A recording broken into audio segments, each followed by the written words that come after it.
Hello guys! Welcome ulit sa aking mini vlog. For today's video guys, ito yung weekly routine ko. Ito yung ginagawa ko every Saturday. Tuwing Biyernes kasi ng gabi, namimili kami ng pamangking ko sa grocery. Yung mga kulang lang dito sa kusina.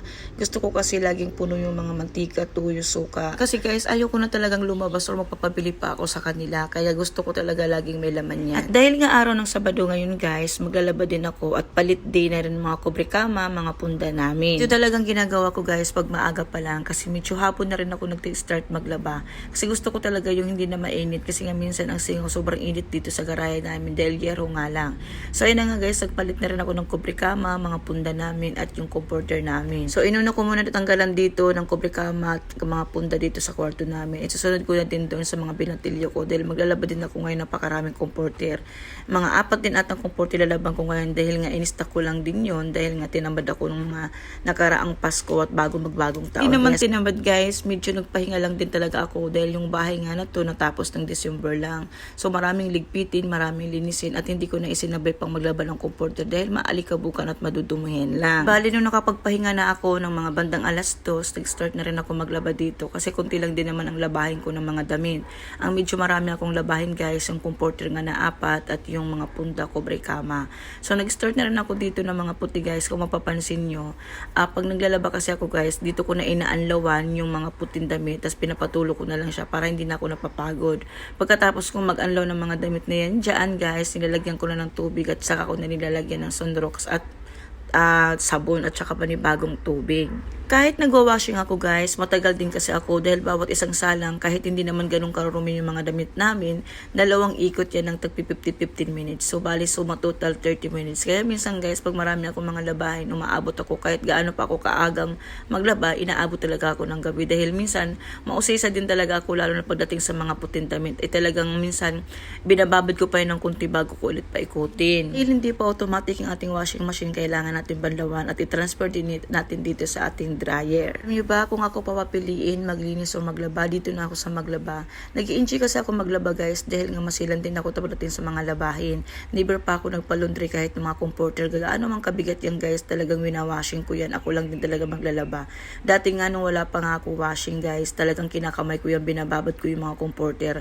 Kahit gaano kabigat yan, nagpapatulong talaga ako sa mga bata at magpipigain namin yan. Minsan ibababad ko pa yan ng 2 araw. So, ayun. Pag nilinis naman guys, tulungan kami dito. Kaya nga minsan nakakapagod din talaga panika na lang punas. Lalo na kami na malapit kami sa inlex, hindi maiwasan yung alikabok lagi na sa amin. Ayan, medyo napagod na rin ako guys. Kinabukasan, ito naman ang hinarap ko. Magtutupi naman ako ngayon. Kung makikita mo yung mga comforter na sa aking tabi, 3 comforter yan, iba pa yung nasa upuan.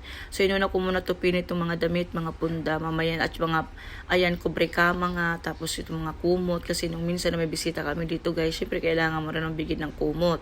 So, ayan, nagtutupi ako. Habang nagtutupi ako guys, nanonood ako ng Netflix para malibag lang ako at matapos ako.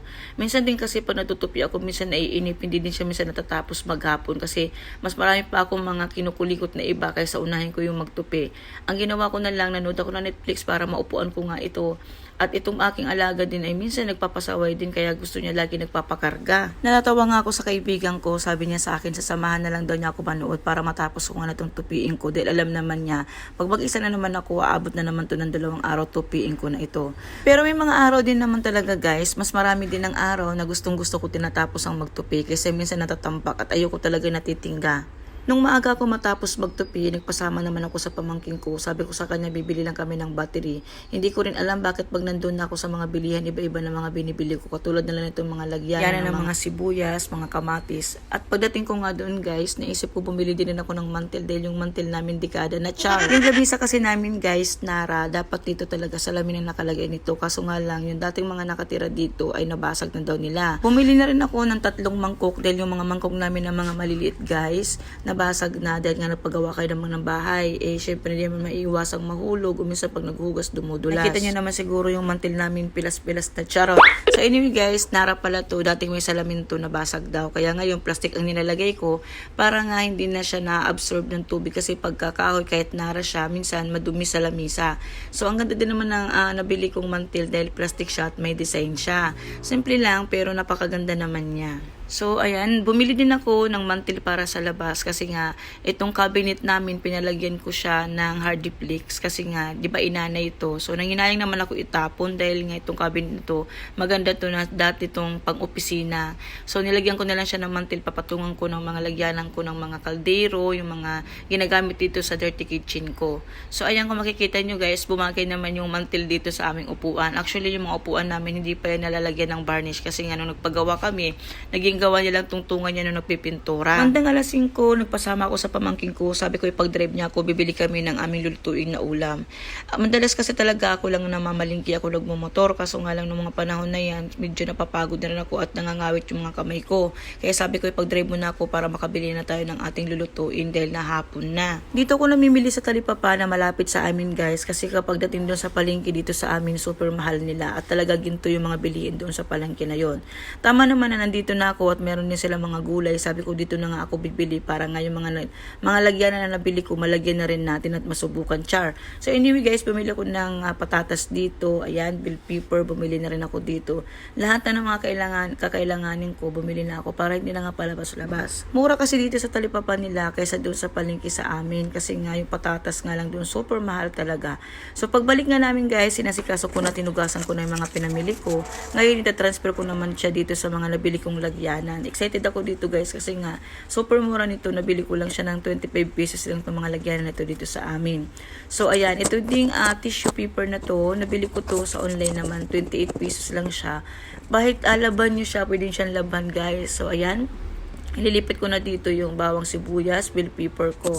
So natutuwa ako guys pag may mga ganitong lagyanan kasi para bang ang organized niya tapos ang linis-linis niyang tingnan at kahit isang linggo siya sa loob ng rep, pakiramdam ko hindi siya mabubulok. Basta nga, lagyan nyo lang siya ng sapin ng ganyan. Hugasan nyo muna yung mga dapat hugasan katulad na lang ng patatas para hindi talaga siya mabulok. Minsan din kasi pag madumi yung mga patatas, carrots, tsaka yung iba pang mga panggamit sa kusina, minsan mabilis talaga sila mabulok. Pagka madumi pa, kailangan mong hugasan and then punasan. Tapos, lagyan ng tissue paper yung pinakailalim bago ilagay. So, ayan, nagluto na ako guys. Adobo na lang niluto ko kasi ito yung mas madali. At gusto din naman nila ng adobo at nag-request nga sila na adobo na lang ang lutuin ko. So, ayan guys, hanggang dito muna. Thank you for watching guys. Follow for more. Bye! Ingat po kayo lahat.